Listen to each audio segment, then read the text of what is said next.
end of 2023. So if you have any tools that's kind of getting a little busted up, or if you need any extra supplies like cleaning towels or sprayers or products or anything, December is a good time to restock up so that you start the following year fresh with new tools, new supplies, new everything.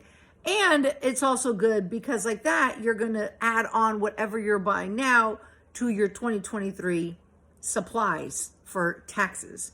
So instead of waiting until January or February for next year, just do it now in December towards the end of the year. So like that, you can start the year fresh. So I'm going to put down below different links of companies that I like to buy my cleaning supplies from. Microfiber towels and window and glass cleaner, mop pads and mops. I'll put the link down below for the ones that I love to use for home and my cleaning business. I'll put down the link for my favorite EPA registered eco-friendly hospital grade disinfectant. Fantastic. I'll put the link down below for my favorite plant-based cleaners, my favorite hydrogen peroxide cleaner.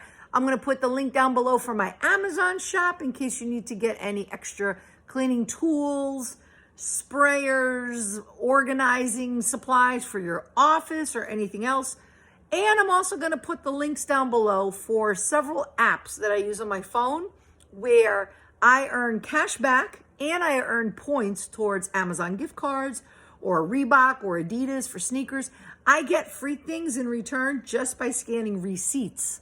So when you do go to Home Depot or Target to buy supplies, hold on to your receipts and scan them and you earn freebies. And there's one that I scan my food groceries and I earn cash back.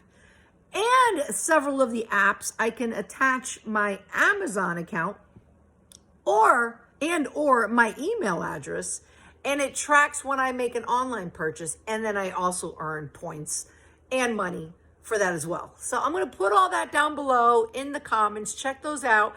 If you own a cleaning business, now's a great time to stock up on all your tools and supplies so you can put it down for your 2023 expenses, supplies and expenses, and you could start 2024 ready to go.